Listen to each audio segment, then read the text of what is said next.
There's a saying that war is hell. There's also a saying that the devil you know is better than the devil you don't.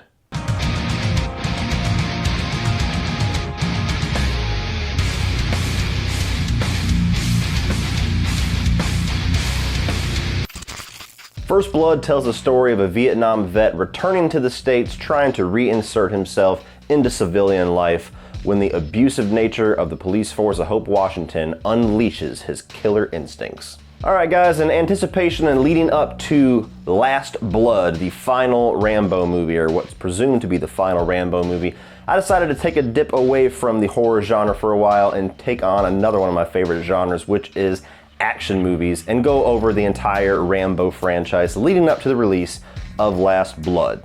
But I'm not doing it alone.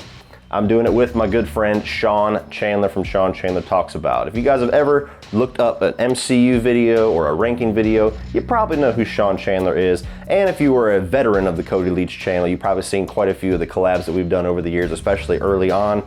And you should all check out his review after this one. His link's gonna be down below in the video description, so once this review's done, click his, go check out his thoughts. He's much more of a throwback action fan than I am, so where you would kind of go to me for the horror opinion, Sean is the opinion you need to go to for movies of the 80s action variety, and he's got a great channel. So go check out his channel, leave a comment, say Cody sent you, and hit that subscribe button on your way out. Now, as far as what Cody Leach talks about, First Blood is one of my favorite action films of all time. I will say that right now and go ahead and color the rest of my review by getting that out of the way. This is one of my favorite action films, one of my favorite 80s films, one of my favorite Stallone films. And what I love the most about it, which is my first positive for this, is that this really does transcend the typical 80s action genre. When you think of 80s action movies, you think of more, you know, larger than life characters, a lot of macho stuff going on, very schlocky, a lot of gore effects, you know, focusing on how big the explosions are, how much blood shoots out of a guy's skull when he gets shot in the face.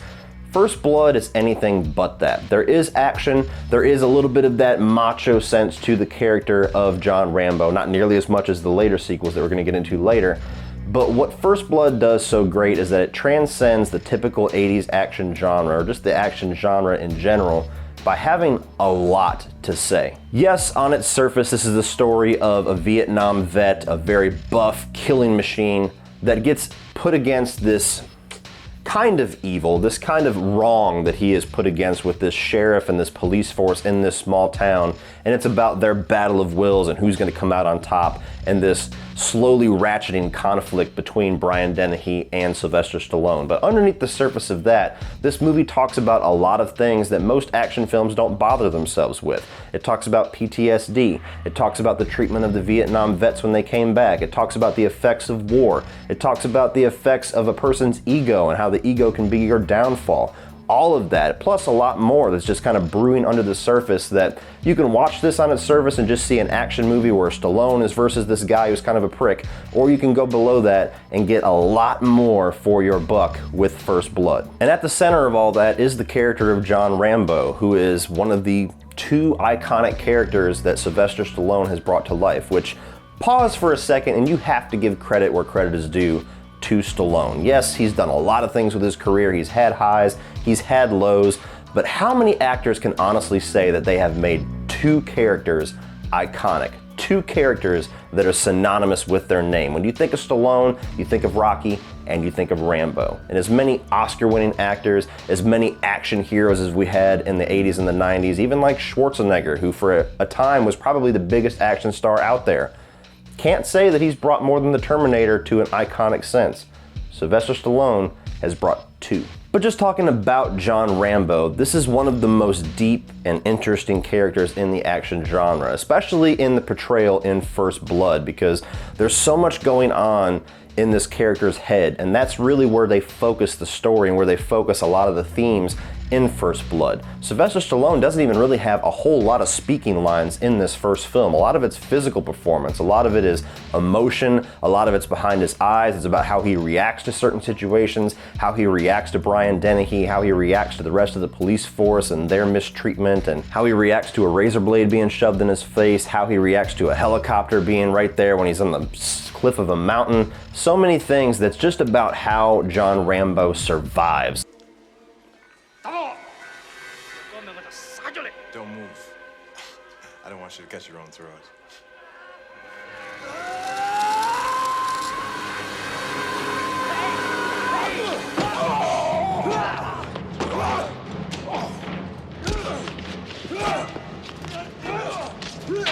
And while I would definitely categorize this first movie as an action thriller, where I would categorize pretty much all the sequels as just action movies that focus on that big spectacle action side of things, this movie does have that thriller aspect, does have the psychological aspect to it, but there's still some great action sequences in First Blood. I mean, you get the one where he's beating the shit out of all the cops and escaping from their police department when they start mistreating him. You got the cliffside face down where the one guy gets killed in the movie. You get all of the stuff in the third act of the movie where he's basically laying waste to this small town. There may be small scale in comparison to what you expect from an 80s action thriller, but they keep it grounded, they keep it believable, just believable enough with maybe a little bit of spectacle to where it does enhance a lot of the themes that they're going for, and it does really focus on the survival and the interworkings of the character who is John Rambo. And outside of Rambo, you have other really great characters in this as well. You've got Troutman, who's pretty much the second biggest character in this franchise. He's the commander, he's the one who recruited Rambo, he's the one who trained Rambo. There's the scene where he comes in and kind of gives the exposition dump about who exactly Rambo is, and we learned how much of a badass, how much of a killing machine that Rambo is through Troutman, who is the one who created him. So Troutman's a great character. He's great utilization in the story where he comes in, gives us all this information that we didn't know before, and really sets the stage of who they are dealing with and who our main protagonist is for this movie, but also just a nice way to kind of try to rein that character in, to try to keep him from killing everybody else. Like when he comes in and says, I'm not trying to save Rambo from you, I'm trying to save you from Rambo. Seems like bailing you out of trouble's getting to be a lifetime job for me. There wouldn't be no trouble except for that king shit cup. All I wanted was something to eat. But the man kept pushing, sir. Well, you did some pushing of your own, John. They drew first blood, not me. Look, Johnny. Let me come in and get you the hell out of there. They drew first blood. And then Brian Dennehy's character. Brian Dennehy has always been a pretty underrated actor in my opinion, because he can do a lot of different things. You see him in like this jovial role like in Tommy Boy, but then you see him a couple of times where he's this villain, and he's never hamming it up to the point where he's like a mustache twirling villain. He's very subtle. You watch him in this role, or like another one of my favorite roles of his in this movie, Gladiator. It's a boxing film, and he plays this villain very subtly, and it's mostly like the evil, the villainy comes through in ego. Why are you pushing me? What did you say? So why are you pushing me? I haven't done anything to you. First of all, you don't ask the questions around here. I do. You understand? Secondly, we don't want guys like you in this town. Drifters. First thing you know, we got a whole bunch of guys like you in this town. That's why. And that's exactly what the sheriff is. He's a sheriff in a small town. You can tell that he just wants to do his job. He just wants to keep everybody safe, but that little bit of ego, that little bit of edge that he has, he just lets it take a hold of him. He lets him push Rambo just a little too far. He lets him push his police squad just a little bit too far. And every single time that Rambo gets out of a situation, it just keeps ratcheting up and getting worse and worse because of Brian Dennehy's ego. And it's also a good exploration of how your ego can undo you, because the stubbornness of this character could have just laid this entire situation to rest at any point in this film, but his ego will not allow it. And it all comes to an explosive finale between the ego of Brian Dennehy and the determination of John Rambo in the climax of the film. And while I'm talking about building to that climax, that's another great thing about First Blood. It does a great job pacing-wise of just slowly ratcheting up how this conflict is going. Initially, it's just a battle of wills between two men, John Rambo and Brian Dennehy. And then you go into this police squad where they start to explore police brutality a little bit of exploration of abuse of power and how Rambo reacts to that. Then they start diving into PTSD and he escapes. Now you have an entire squad going after Rambo. Somebody accidentally gets killed. Now you've got the entire squad and the National Guard going after Rambo. That doesn't work. Now you have the army being brought in against John Rambo. Then you have this entire town being laid to waste by one man, John Rambo. And it's just a nice grounded way of slowly building up this tension and building up this conflict to where it goes in the third act. The movie always has that sense that this conflict is just getting worse and worse and more out of hand. And I'll say this too, where a lot of action movies, or really any movies, horror movies, comedies from that era, can feel a little bit dated nowadays or feel like they're tackling things that aren't quite relevant now. Despite the fact that this movie is very heavily involved with the Vietnam War and the treatment of the Vietnam vets and the PTSD from the Vietnam War and where we were as a country during the Vietnam conflict, it kind of sets itself in a particular era and a particular piece of American history by tackling that specific conflict. But you look at it nowadays, you watch it, and one of the things that still sticks out the most is the exploration of the abuse of power, exploration of police brutality, which is a very hot topic nowadays, a thing that people are very passionate against, very emotional topic. So you could even, if you're not a history buff, or if you're not too familiar with the Vietnam War, or if you're a younger audience member watching this movie for the first time, I still feel like it holds up very well. It's definitely gonna hold up better than some of the more straight up 80s action direction that they took a couple of the sequels after this one. You could watch this and just latch on to that police brutality and somebody standing up against that, and it will feel relevant to today's audiences. And finally, I have to give more credit to Sylvester Stallone, not only because he brought this character to life and has had one more iconic character underneath his belt, but I think this is one of Sylvester Stallone's best performances. You know, this is a guy that's had a lot of different ups and downs in his career. He's gone for the 80s action, he's gone for schlocky action, he's done B movies, he's done Judge Dredd, he's done more dramatic work like Copland and the Rocky movies, and you have Creed where he came this damn close to getting an Oscar, and I still think he should have won it. But you go back and you start looking at some of this guy's performances, and First Blood is one of those times where he really does give it his all. Like I said, there's not a whole lot of speaking parts in this. There's not a whole lot for him to chew on verbally and to get across to the screen verbally, with the exception of the final act and the big speech and the big climax in the third act where the movie closes on. A lot of it is just emotion. Sylvester Stallone having to get that post-traumatic stress performance out, for him trying to react to these different situations, for him kind of having that survival aspect to this character. And I think when you go back, if you were going to give a Lifetime Achievement Award to Sylvester Stallone, you would have to put pieces of First Blood, probably that speech at the end, in that reel. He's laying there and he's fucking screaming, there's pieces of him all over me, just like this, and I'm trying to pull him off, you know, and it's my friend that's all over me. He's got blood and everything, and I'm trying to hold him together. I'm putting him together, his fucking insides keep coming out, and nobody would help. No one would help, and he's saying, please, I want to go home, I want to go home. He keeps calling my name. I want to go home, Johnny. I want to drop my Chevy. I said, well, what? I can't find your fucking legs. I can't find your legs.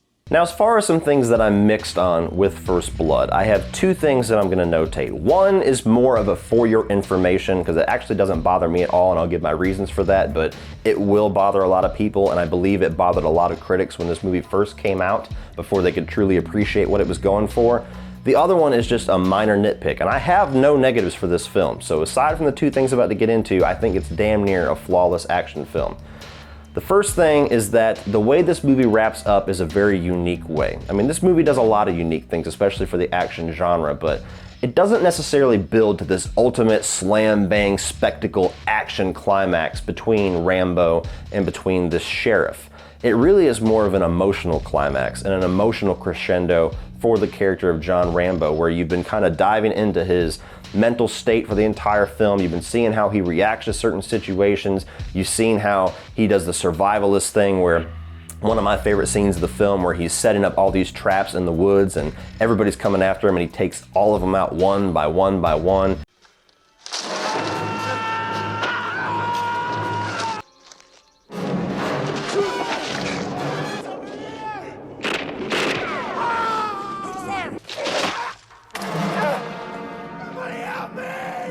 and you get one of the more standout lines in this film where he holds the knife to Brian Dennehy's neck and says, "I could have killed all of you. Don't push it." I could have killed them all. I could have killed you. In town, you're the law. Out here, it's me. Don't push it. Don't push it, I'll give you a war you won't believe. Let it go. Let it go. But you get to the crescendo of this where you expect it to be this explosive finale, and it is in an emotional sense. He takes out the sheriff, he's down, the conflict is over, police are surrounding the place, Troutman's trying to talk him down, Rambo's gearing up to start taking on all these cops. He is not stopping. He's gone from the Vietnam War where he was forced to come back as a loss. He was forced to come back from a conflict where he basically gave his humanity and a lot of his brothers in arms died, and come back knowing that they lost the conflict. Now he's in this situation and refuses to back down, refuses to lay down, and refuses to do anything but win for what he thinks a win is. And Sylvester Stallone eventually just blows up, emotionally just implodes, and lets out this emotional, this very scarring, this very gripping, and kind of incoherent, in a good way, speech about how broken he is, and trying to get across through the character what exactly is going on inside of him, how he's reacted to the Vietnam War, trying to tell Troutman, this is where I am. I'm broken now. I have nothing left there. All of my brothers are dead. I come back here, can't hold a job. I get spit on. There's no home for me to come to, and just lays it all out. Starts giving graphic detail about his friend getting blown to pieces and him having to hold them together. It's just, for me, it's a fantastic finale of this film. You might be asking why I'm saying it's mixed, and it's because a lot of people are gonna see that and they're gonna feel like the movie goes out on a whimper because they're expecting the typical 80s, the typical action finale where it's all about guns blazing. It's all about explosions. It's all about, you know, macho-ness. It's all about the battle of wills coming to its ultimate climax. And it's really not. It's about the character coming to his emotional climax. So if you understand that, if you walk into the film kind of knowing that, if you see what they're going for on its surface, I think you will really enjoy this ending and think that it's a good way to wrap up this story like I do. But if you're somebody that doesn't really prefer all of the deep, introspective, psychological stuff and you just want to see shit explode, you might feel like the end of the movie kind of goes out on a whimper. And then the only piece of this film that I do give just a small amount of criticism, just a little nitpick, is that there's a section like in the middle of the second act, towards the end of the second act, where Rambo's in a cave, he's in like this mine, and you get these group of characters that come in that are basically the town's National Guard, and it's a very goofy, hammy scene. Like the characters are played for laughs, like these are guys that are just everyday Joes that don't have any formal training whatsoever, and they get to throw on the army helmet and hold a rocket launcher for the first time, and they're all giddy about it. And there is comedic value in that. There is a little bit of kind of breaking up the tension and breaking up the weight on your shoulders with all the themes that this movie is going for, which I think is probably necessary. It just takes it a little bit too far into the goofy and a little bit too far into the hammy, and it does feel like a break in the tone of the movie, to the point where when you watch it, when I watch it now after seeing this movie so many times, that's the one scene where it stands out and I'm like, you just dialed that back just a little bit. I see what you're going for, just a little bit too much. Bullseye! Other than that, guys, like I've already said, I love this movie to death. This is one of my favorite Stallone movies, one of my favorite action movies. I think it's one of the best movies that have ever been made because of how much it transcends a genre, and especially in that era where there was a set template and you really rarely saw anything outside of that, and First Blood just went for so much more and succeeded in damn near all of it. So this is a must watch, and this is one of Sylvester Stallone's best movies that you need to add to your collection. So if you're a fan of action, if you're a fan of the history of the Vietnam War, or if you just want to see an action film that tries to transcend the genre and do just a little bit more and give you a little bit more for your buck, look no further than First Blood and introduce yourself to one of the most iconic action franchises of all time. So go out and buy it. So what do you guys think of First Blood? Are you as much of a fan of this one as I am? Do you maybe prefer one of the sequels, one of the more action-centric Rambo movies? Is this one of your favorite Stallone films? let's talk some Rambo down below and get ready for Last Blood. So talk down below, guys, and we will chat about First Blood. Also, please like and share this video, hit that subscribe button. Be sure to go over to Sean's channel that talks about, the link is down below in the video description. Check out his video, give him a like, comment that Cody sent you over there, and hit the subscribe button on your way out, please, because it's a great channel that you will enjoy. Also in the video description, you'll find social media links like Facebook, Instagram, Twitter, my Patreon page, which is a great way to give back to this channel, help this channel grow along the way, and get cool exclusive content for your eyes only if you decide to become a patron. And finally, just below the video description is my Spreadshirt store. So check that out down below, the little shelf. It's got all the different designs that I have available, designed by the genius Woody Bowen. There's t-shirts, there's mugs, there's cinch bags, all kinds of things. So take a look at that stuff, guys, and if you want to check out some more of my videos, you can check out a few more by clicking right over here.